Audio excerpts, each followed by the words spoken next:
nadidiktahan ng pusong makalimot. Meron tamang oras para maghilom ang sugat sa puso. Matagal pero yung sakit dahan-dahan na mawawala.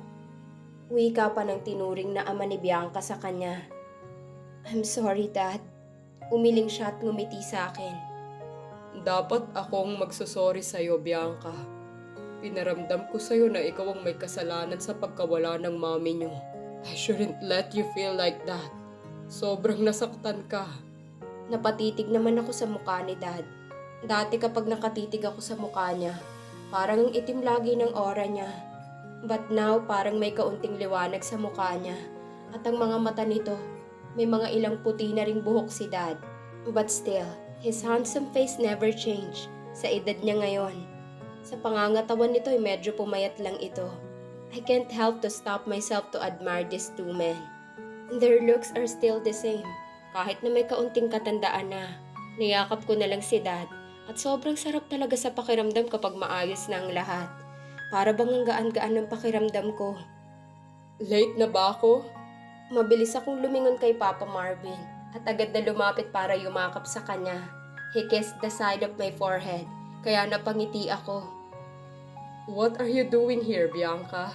May problema ba? Mabilis akong umiling dito bilang sagot.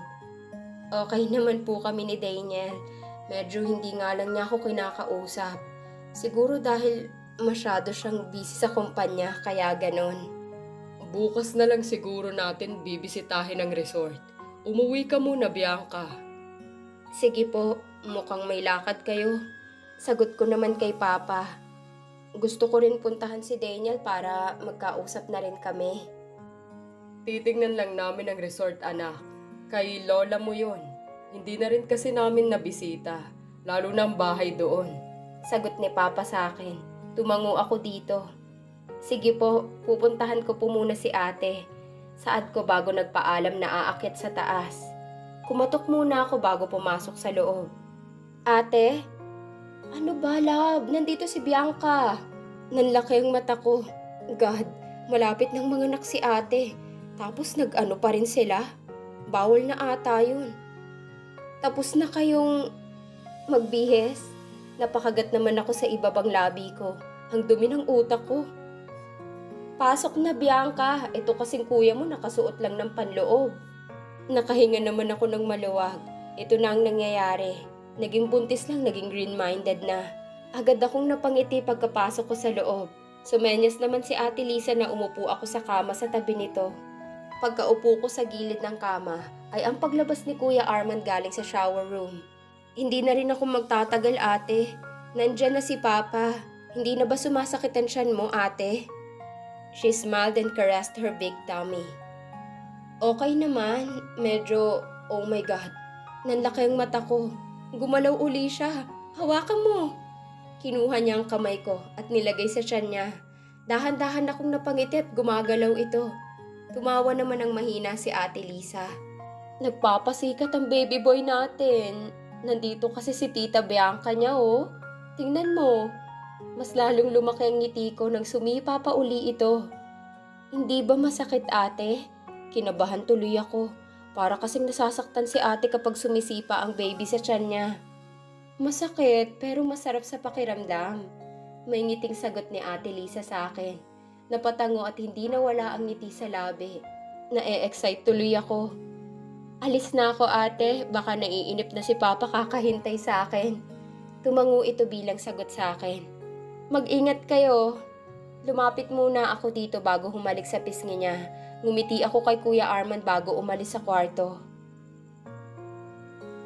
You love him. Umiling ako at nagpatuloy sa pag-iyak. Huwag mo na akong gawing hibang, Bianca. Nararamdaman ko. Please, Jonas. Hindi ko siya gusto. O, mahal. 5 months na lang naman. Pagkatapos nun, wala na kami. Parang walang arranged marriage na nangyari. Please. Umiling lang siya at tumabi akong umupo sa sopa. Yumuko siya at ginulong buhok niya. Humikbi akong hinawakan ng kamay niya. Sigurado ka bang pagkatapos ng 5 months walang mabubuo na pagmamahal mo para kay Daniel? Baka naman meron na.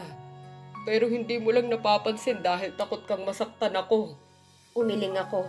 Pilit kong hinawakan ng mukha ni Jonas, pero umiwas siya. Lumakas lalo ang pag-iyak ko. Jonas! Maghiwalay na tayo, Bianca. Mahina nitong sambit. Napabaling ako sa kanya habang walang tigil ang tulo ng luha ko sa mukha. Jonas, please! 5 months na lang. Akala ko ba gusto mo magpakasal tayo? Akala ko ba bubuo tayo ng pamilya? Akala ko ba sabay natin tutuparin ang pangarap natin? Please, Jonas, naman ganito. Umalis ako sa pagkakaupo ko at lumuhod sa harap niya at pilit na hinawakan ng 2 kamay niya. Hindi dapat ito mangyayari kung sana sinasabi sa akin ni Daniel. Sana hindi na lang ako pumunta nung gabing yon. Kung alam ko lang na maging ganun, hindi na sana ako pupunta doon. Mas mabuting maghiwalay na rin tayo, Bianca. Ano ba, Jonas? Hindi mo na ako mahal? Ha? Tumitig ako mismo sa mga mata niya at nakita kong pagtulo ng luha niya sa muka at napangiti sa akin. Mahal. Mahal na mahal kita, Bianca. Kung alam mo lang. Ganun naman pala eh. Bakit pa tayo maghihiwalay? Binitawan niya ang kamay ko at tumayo. Tumalikod siya sa direksyon ko. Dahan-dahan akong tumayo at nakatitig sa likod niya. Siguro ang tadhana na rin ang gumagawa ng paraan.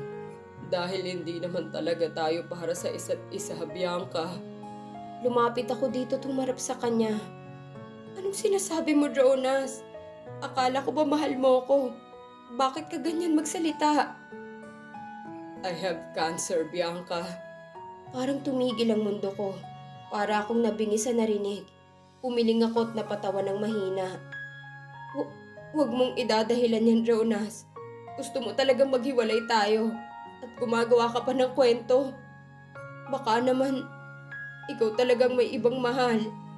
Hindi ako gumagawa ng kwento, Bianca.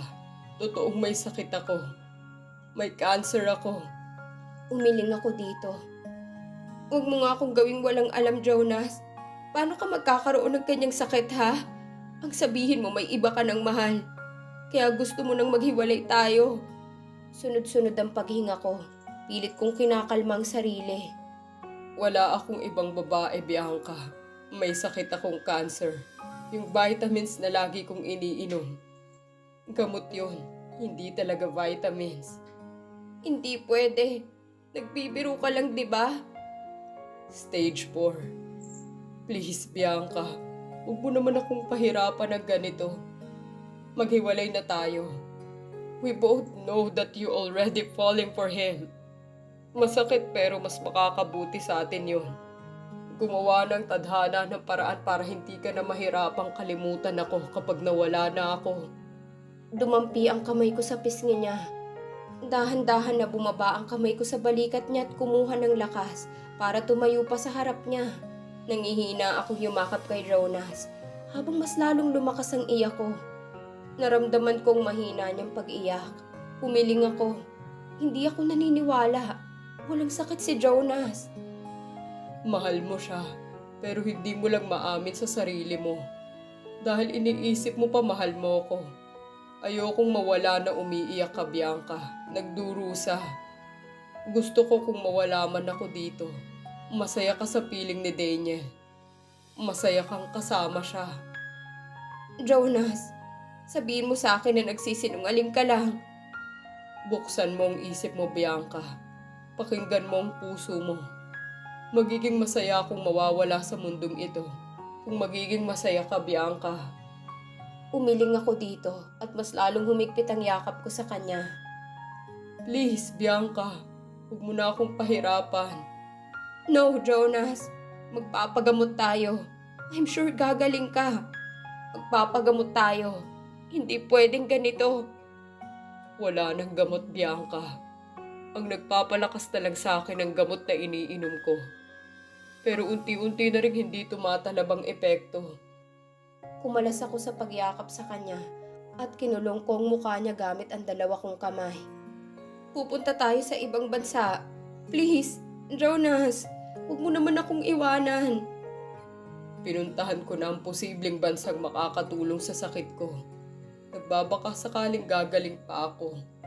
Pero Hindi na. Patawad kung hindi ko matutupad ang pangarap natin. Pero alam ko si Daniel kaya nyo. Bianca, please wag ka sanang magalit sa akin. No! Basta lagi mong tandaan na mahal kita. Ikaw ang pinakamasaya nangyari sa buhay ko, Bianca. Kung magkita man tayo sa susunod na buhay, ikaw at ikaw pa rin ang hahanapin ko. Ang mamahalin ko. Nangihinang bumagsak ang kamay ko galing sa mukha ni Jonas at napaupo sa papag. Yumuko akong humikbi at walang tigil ang pag-iyak. Naramdaman ko na lang ang mainit itong brasong yumakap sa akin. Ang daya mo. Ang daya-daya mo. I'm sorry. Napabuntong hininga ako't napasandal sa bintana ng sasakyan ni Papa. Bumalik sa isip ko ang nangyari nung nalaman ni Jonas ang lahat. Ang hiwalayan at pag-amin niyang may sakit siya. Hanggang ngayon ang hirap pa rin paniwalaan ang lahat. He broke up with me after he told me he has a cancer. Stage 4. Hindi ko alam kung anong nararamdaman ko nung mga oras na yun. Gulat, sakit, at guilty. Hindi ko alam kung naging mabuting girlfriend ba ako. Mabigat at hirap paniwalaan ang lahat. Pero yun ang totoo eh. Pinakita niya ang lahat ng result ng test. Wala na akong magawa kundi umiiyak. He's suffering and I didn't even know and notice. Girlfriend niya ba talaga ako? Nung araw ng graduation ko nalaman na mas lalong lumala ang sakit niya. Pero nandun siya nang sineselebrate ang graduation ko. Nakonsensya ako. Parang ang dami kong kulang sa kanya bilang girlfriend. Una, hindi ko kaya siyang ipakilala sa kay daddy. Pangalawa, hindi ko na sinabi sa kanyang trato ng dad sa akin. At ngayon, hindi ko man lang alam na may sakit pala siyang dinadala. Behind those smiles of his, he's silently suffering. May sakit na nga siya, pero kasayahan ko pa rin ang inisip niya. Ako rin ang inaalala niya. Naalala kong sinasabi niya kung sa pagkatapos ng 5 months, ay kung walang mabubuong pagmamahal. Tama nga siya. Hindi pa nga natapos ang 5 months, I already admit that I already in love with Daniel. That guy made me fall hard and fast. Siguro tama nga si Jonas. Ang tadhana ng gumawa ng paraan para hindi siya mahirapan pa. Pero hindi ako naniniwala. Kahit hiwalay na kami, alam kong mahal niya pa rin ako at nasasaktan ko siya. Siguro madaling sabihin na okay lang sa kanyang maghiwalay kami. Dahil yun ang mas magandang option para sa amin. Sa akin.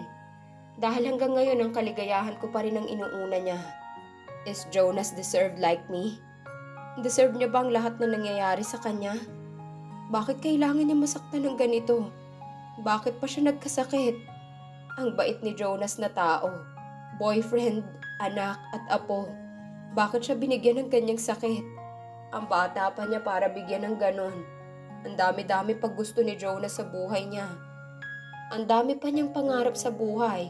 Sa bawat araw na lumilipas, ayoko pa rin maniwala. Pilit ko nilalakasan ang sarili sa posibleng mangyari. Pero ang hirap tanggapin. Kung panaginip lang to, gusto ko nang magising. Laging pumapasok sa isip ko, paano kaya nakakayanan ni Jonas ang lahat ng ito? Sa bawat araw na lumilipas, at mas lalo akong natatakot para sa akin. Natatakot, pero sabi niya kailangan ko lang lakasan ang sarili ko sa magiging pwedeng mangyari.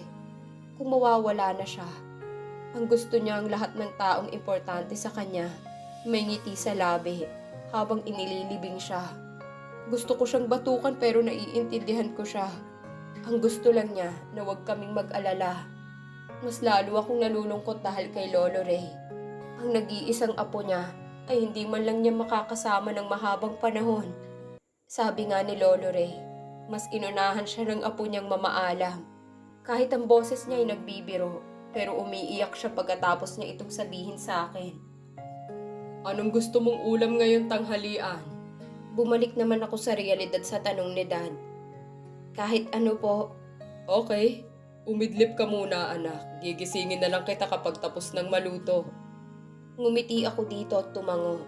Tahimik akong umakyat sa taas at pumasok sa kwarto ni Dad. Tinanggal ko muna ang sapatos ko bago humiga sa kama. Bago ako tuluyang antukin ay pumasok sa isip ko si Daniel. Sana pagpunta ko sa kumpanya mamayang hapon. Sana makausap ko ng maayos si Daniel. Kailangan na naming linawin ang lahat. Kailangan namin mag-usap ng maayos para sa amin dalawa. At dito na po nagtatapos ang kabanata ng ating kwento. Please like, share, subscribe for more updates. Maraming salamat po.